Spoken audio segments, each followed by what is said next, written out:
Salut à tous, content de vous retrouver aujourd'hui pour cette nouvelle vidéo. Et aujourd'hui on se fait un petit point sur le potager fin avril début mai, les seins de glace qui approchent. Est-ce qu'il faut attendre les seins de glace? Est-ce qu'on est prudent? Est-ce qu'on peut commencer à planter avant? Voilà, toutes ces petites questions qui tournent autour des seins de glace et un petit peu la date butoir, la dernière date en fait théorique des gelées au potager, et ce qui nous permet en général de planter après les seins de glace. Beaucoup de plantations au potager. Alors comme vous pouvez voir ici en Bretagne, j'ai plutôt une belle météo cette année. Même depuis la mi-avril, on n'a pas eu de grand froid. En regardant la météo à 15 jours, il ne prévoit pas de température en dessous de 10 degrés. Donc voilà, il faut aussi apprivoiser son climat pour savoir si on peut planter ou pas. Après, on peut être aussi prudent et attendre le passage des seins de glace. Mais les seins de glace qui sont les 11, 12, 13 mai sont des dates théoriques où il n'y a plus de risque de gelée après, ce qui ne veut pas dire qu'il ne peut pas y avoir du gel le 20 mai. Si vous voyez qu'à la météo, voilà, il va faire très froid après les seins de glace, bon voilà, on attendra un petit peu plus longtemps. Mais ce que je veux dire par là, c'est qu'en fait les seins de glace, c'est une date théorique. Alors effectivement, vous allez toujours trouver des personnes qui vont vous dire oui, il y a eu des gelées il y a 6 ans le 13 mai, mais c'était peut-être une fois sur 10 ans, une fois sur 6 ans, donc c'est pas générique chaque année. Et ça varie d'une année sur l'autre. Et le mieux, c'est de prendre en compte son climat perso en fonction de sa région. Parce que par exemple, voilà, si vous êtes dans l'est de la France, vous aurez sûrement un climat très différent de quelqu'un qui habite dans le sud. Et quelqu'un qui habite dans le sud, il n'a aucune raison, dans le sud, admettons pourtour de la Méditerranée, il n'a pas forcément de raison d'attendre le 13 mai pour planter. Lui, il peut même planter un mois avant. En général, les risques de gelée sont éloignés à partir du 15 avril. En Bretagne et sur le pourtour, toute la côte atlantique, en fait, toute la côte océanique, tous les gens qui sont en bord de mer, et c'est un petit peu pareil aussi, au niveau de la Normandie, bord de mer, il y a beaucoup moins de risques de gelée, parce que voilà, le climat est un petit peu doux quand on est en bord de mer. Donc là, c'est pareil, on peut gagner 15 jours, 3 semaines avant les dates théoriques de seins de glace. Alors, il y a d'autres régions où les seins de glace sont tout à fait, c'est même assez fréquent qu'il y ait des gelées.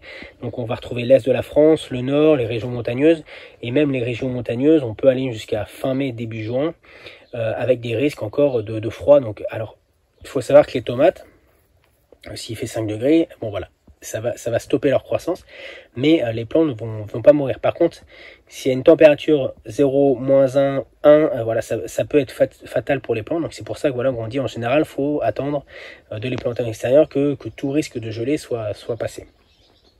Et donc voilà, c'est pour ça que en général on dit le 11, 12, 13 mai, c'est quelque chose parce qu'il y a eu des grosses gelées à ces dates-là et au Moyen-Âge qui avaient engendré des famines, et donc c'est pour ça que voilà, c'est resté après dans les mœurs aussi comme une date où les gelées étaient encore fortement présentes et qu'on fallait être prudent pour ne pas risquer de perdre toutes ces récoltes et donc ne pas planter avant.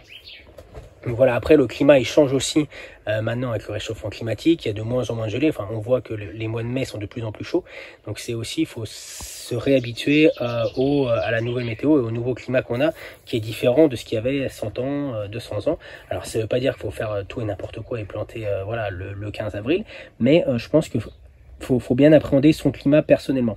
Moi je sais que voilà, dans ma région, là, le climat que j'ai, à partir de la mi-avril, voilà, je commence à regarder un petit peu la météo et les tendances. Et si je vois que voilà, si le mois d'avril est très froid, et voilà, je ne vais pas prendre de risque et je vais attendre plutôt à la fin avril et regarder la météo à 15 jours, à ce moment-là pour voir. Mais voilà, il faut prendre en compte un petit peu la météo de son secteur, parce qu'il faut savoir que même, voilà, par exemple, si je prends l'exemple de ma région, moi je suis dans le Finistère, bord de mer, je peux avoir entre 3 et 4 degrés d'écart avec quelqu'un qui est dans le centre Bretagne. Donc ce qui est quand même très important. Si moi j'ai 6, lui il peut très bien avoir 2. Si j'ai 4, bah, lui ils vont être plus proches de 0. Donc voilà, c'est pour ça que d'un climat à l'autre, même dans une même région, ça peut être parfois différent. C'est pareil en Normandie, qu'on soit en Normandie plutôt côté mer ou plutôt dans les terres, voilà, à 50-100 km de la mer, bah, voilà, on peut avoir des gros écarts de température aussi parfois de 5-6 degrés. Donc c'est pour ça qu'en fait, le plus important, c'est de prendre en compte son climat à soi. Pas forcément le mien, quand je vous montre une vidéo, voilà, moi je vous dis, je plante le 15 avril mes tomates. Si vous habitez dans l'est de la France, voilà, prenez en compte votre climat personnel à vous, quoi. c'est ce qui marche le mieux et c'est ce qui sera le plus utile pour vous en fait. Donc voilà, c'est le plus important, c'est vraiment de faire en fonction de son climat à soi et de bien appréhender. Alors au début, si on ne le connaît pas, si vous venez d'arriver, si c'est votre premier potager ou deuxième année et que vous voulez pas prendre de risques, voilà, vous attendez le 15 mai, voilà, là vous prenez pratique. Et au bout de quelques années, quand vous allez voir un petit peu comment ça fonctionne par chez vous, si vous avez un microclimat, si vous avez des températures plutôt douces au mois de mai en général, à ce moment-là, vous pourrez avancer petit à petit la date de vos semis. Alors sans forcément tout mettre en même temps, vous voyez, moi j'ai mis pas mal de plants de tomates, mais il m'en reste encore en pot. Si jamais je vois que les températures descendent, voilà, je mets pas tout en même temps, mais ça me permet aussi d'étaler les semis, d'avoir des récoltes un petit peu plus précoces. Comme ça, moi je peux gagner un mois sur mes récoltes de tomates. Voilà, je vais en récolter au mois de juin. Si je les plantais au mois de mai, on est plus sur du fin juillet. Voilà, ça permet de gagner un petit peu de temps sur certaines récoltes. Et pourquoi ne pas profiter de son climat si on peut le faire, voilà, plutôt que d'attendre la fin des seins de glace. Et parfois on peut attendre la fin des seins de glace et on a un mois de mai très froid, et il peut très bien y avoir des risques de geler jusqu'à un petit peu après même encore. Donc voilà pour ce petit point météo, seins de glace, voilà pour vous donner mon avis. Mais voilà, c'est après à chacun de faire en fonction de son climat, de commencer chez lui. Après à vous de me dire, mais je sais que j'ai vu pas mal de gens qui avaient déjà planté, même dans le nord de la France, plutôt bord de mer, hein, toujours, parce que bord de mer c'est quand même, il y a toujours un petit peu plus de douceur. Mais vous, comment vous faites? Est-ce que vous faites vraiment le 15 mai, j'attends le 15 mai puis je plante après? Ou est-ce que vous faites un petit peu par rapport à votre climat, comment c'est chez vous, la région, ce que disent les anciens? Voilà, moi je sais que par exemple les pommes de terre, j'avais pas forcément l'habitude de planter des pommes de terre en février, mais je sais que les anciens ici, quand j'ai vu qu'ils plantaient tous des pommes de terre entre la fin janvier et le début février, je me suis dit pourquoi je le ferais pas moi aussi.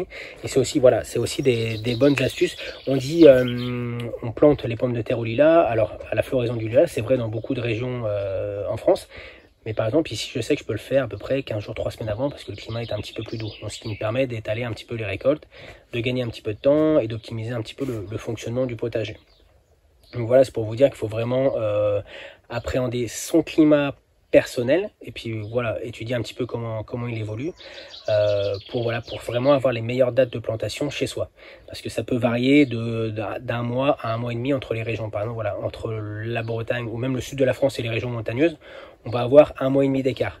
Donc ça serait dommage pour quelqu'un qui habite en Bretagne de se caler sur quelqu'un qui a un climat montagneux, et inversement, quelqu'un qui a un climat de montagne ne va pas se caler sur mon climat, parce que voilà, lui il risquerait de perdre beaucoup de récoltes, et moi inversement je perdrais du temps.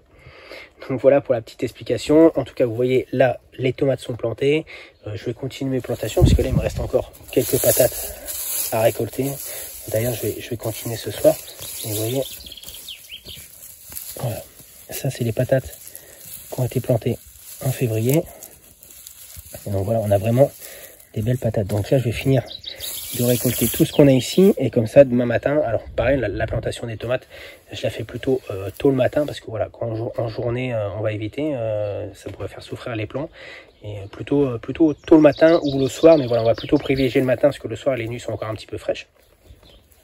Et sinon on se reparle bientôt des petits plants de poivrons qu'on peut hiverner. Je vous ai montré une petite vidéo. Et vous voyez, ça va nous permettre de faire des récoltes précoces aussi. Il y a pas mal de petites astuces comme ça, parce qu'il faut savoir que le poivron, c'est une vivace. Et donc, alors habituellement, nous on a plutôt on la garde plutôt un an comme une plante annuelle. Mais voilà, si on la garde en pot, si elle a les bonnes conditions climatiques durant l'hiver pour survivre, et ben, c'est une plante qui peut donner des fruits très précoces. Par exemple, là, on devrait faire les premières récoltes au mois de juin. Donc voilà pour ces petites passes météo, seins de glace, voilà, en tout cas j'espère que ça se passe bien chez vous, que vos plants poussent bien, et on se retrouve très vite pour les quelques plantations qu'on va faire. Alors là ça va se calmer un petit peu au potager par rapport au mois de mars et avril où il y avait vraiment beaucoup de plantations, mais il va y avoir quand même quelques semis à faire au mois de mai encore. Là on va voir les haricots, les courges qui vont arriver. Et on se retrouve dès la semaine prochaine pour se faire un petit point semis. En tout cas, n'hésitez pas à me dire ce que vous faites par rapport au seins de glace. Si vous faites plutôt en fonction de votre météo locale, si vous attendez vraiment la mi-mai pour tout planter, si vous faites un petit peu avant ou si vous faites un petit peu après, si vous avez un climat plus froid, comment vous adaptez par rapport à votre région. Voilà, pour faire un petit point, puis échanger tous avec au niveau de son climat. Voilà, je vous souhaite à tous une excellente semaine, puis à très bientôt. Ciao, ciao.